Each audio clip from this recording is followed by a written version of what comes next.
Paramount drama continues. You guys remember that Paramount looks like they're putting themselves up for sale. They entered into a 30-day exclusive negotiating window with Skydance. Skydance gave them their best and final offer. Apparently not good enough. Meanwhile, Sony stood underneath its window with a boombox on its head saying, hey, Paramount, I'll give you $26 billion. And while the exclusive window with Skydance is open, they've authorized conversations with Sony. But now inside sources are saying that if Sony does acquire it with Apollo, that they plan on breaking up Paramount, taking Paramount Pictures and merging it in with Sony Pictures and selling off CBS, their networks, and Paramount Plus. The reports say this: Paramount Global's vast entertainment empire would be broken up if a buyout bid from Sony Pictures Entertainment and Apollo Global Management succeeds, according to a new report. The New York Times reported late Wednesday that the plan would be to sell off the CBS broadcast network along with Paramount's cable channels and its streaming service, Paramount Plus. Paramount Pictures would be merged with Sony's existing movie studio, the report said, while Sony and Apollo would maintain Paramount's TV and movie library and intellectual property, which really is where the value of this lies. I mean, at the end of the day, when Disney bought Fox, people in movie circles thought they're buying Fox so they can get X-Men. That was the least of their thoughts. They were buying Fox for all the IP and everything else that came along with it. That's what they're doing. That's what it looks like is Sony eyeballing. Now, an important note here is that the report also goes on to say that the plan is that movie output would not drop.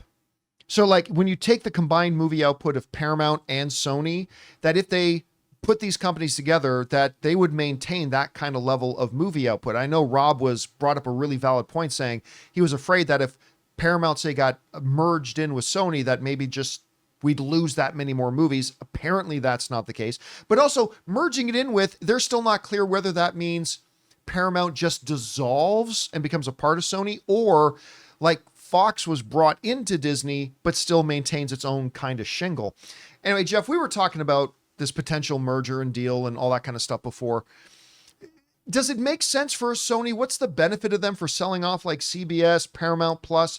And if they do get Paramount, do you think they just absorb them in, or do you think they have them as their own kind of shingle under Sony like Fox is under Disney? How do you see this? Yeah, it'll be very interesting to see how it plays out, because I didn't think that they would get rid of Paramount Plus. I didn't think that that would be part of the plan, because Sony doesn't have a streamer of its own, and I think that Paramount Plus has been growing fairly steadily. I mean, it has more market penetration, I feel like, than like Peacock or even, certainly Apple, right? Apple gets a lot of press and they spend a lot of money, but at the end of the day, a lot of people aren't watching Apple TV. A lot more are watching Paramount Plus. So I am a little surprised that the New York Times report includes that. But I understand why they'd want to shed a lot of these like linear cable channels, right? That's what is sort of causing, I think, Paramount to lose money, right? Well, the whole broadcast business is dying, right? Like the traditional broadcast business. So it's not surprising they want to get out of that, I suppose. And I mean, that is a relief though to hear that if Paramount Pictures and Sony Pictures merge, like there's still a ton of slots on the calendar that need to be filled, right? Yeah. You can't just like say, okay, we're going from 12 movies a year at each studio to now just 12 total. Well, I mean, the calendar is already thin as it is, right? They're making so many fewer movies, I feel like, than they used to, especially post-strike. Right. So I that is a relief to hear for sure. I'll say this though. I'm not almost the same reason you brought up. I am not surprised they'd be wanting to sell off Paramount Plus, because I remember at CinemaCon, it might have been 2 or 3 years ago, Sony got up on stage at CinemaCon and made a very bold statement. They're so like, we are not in the streaming business. We are a movie production company. Right. That's what we are. So, I mean, look, they've got Crunchyroll, but that's different from the Hollywood machine. So I'm not really surprised that they want to maintain, because, Sony has kind of positioned themselves as, in the streaming wars, Sony sees themselves as the arms dealer.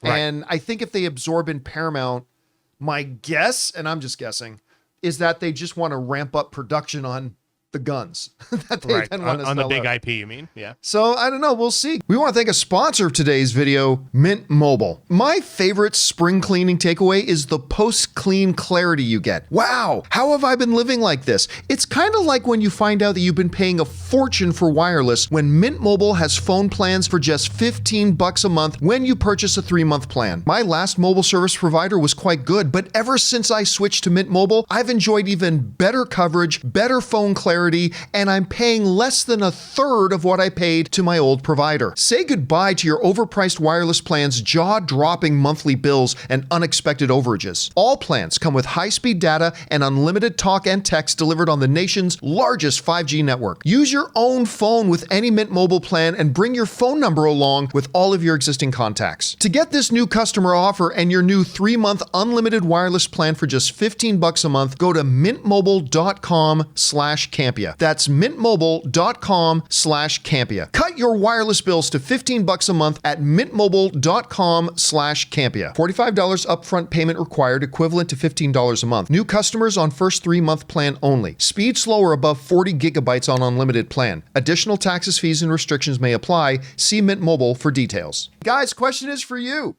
What do you think about this? According to sources, if Sony does become successful with Apollo in their $26 billion bid to buy Paramount, they're then going to turn around and like sell off the traditional outlets like CBS, some of their other networks, Paramount Plus, and just kind of focus on the studio. Do you think that's going to happen? Do you think it's a good idea or a bad idea? Whatever you guys think, jump down to the comment section below and let us know your thoughts. Hey guys, thanks so much for watching this video. Make sure you like the video, leave a comment, and subscribe to our channel. And don't forget, we have a daily podcast called the John Campea Show podcast, available on Apple Podcasts, Spotify, or your favorite podcasting app of choice. Go and subscribe to it today so it'll be there when you need it.